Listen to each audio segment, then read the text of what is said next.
Tingnan nyo ang Lakers mga idol, oh. Binubuli lang ni Nurkic, oh. Oh, kita nyo, oh. Si Hachimura pa kasi pinababantay ni Nurkic, eh. Dapat pinasok si Jackson Hayes. Ayan pa, oh. Ayan, oh. Tingnan nyo, oh.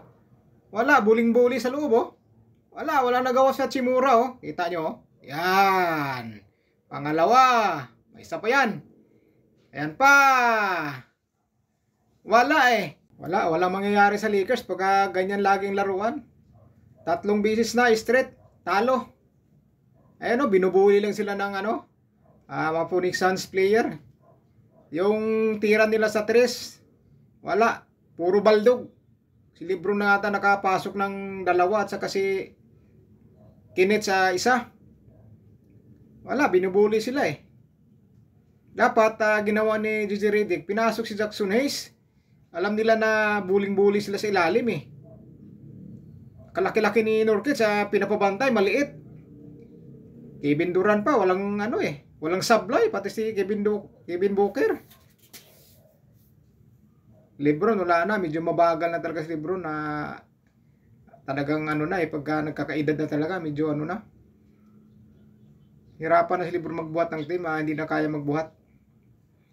Tapos, yung mga kasamahan pa, puro baldog pag tumira sa 3, wala rin. Si Davis, wala rin. Petros, wala pa rin Asinso. Wala talaga. Ayan lang.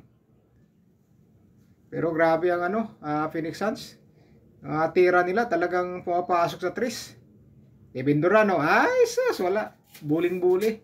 Kevin Booker, ay wala. Pasok. Ayan pa. Ay sus. Wala talaga Lakers. Kulilat ng Lakers. Pero mo naman si Angelo Russell, binabad naman ni JJ Redick. Binabad, eh. Hindi nakakashoot ng bola. Tapos pag nagwardya, nakatayo lang, nakatanga. Tapos binababad pa. Si Reeves lang dyan, medyo maganda-ganda laro kanina. At saka si wala, si Reeves nga lang pala talaga.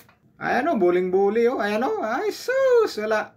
Pero yung mga, ayan pa. Pero ang 3 ng Lakers, puro sablay. Lebron na nakadalawa ang tira ng 3. Ayan na.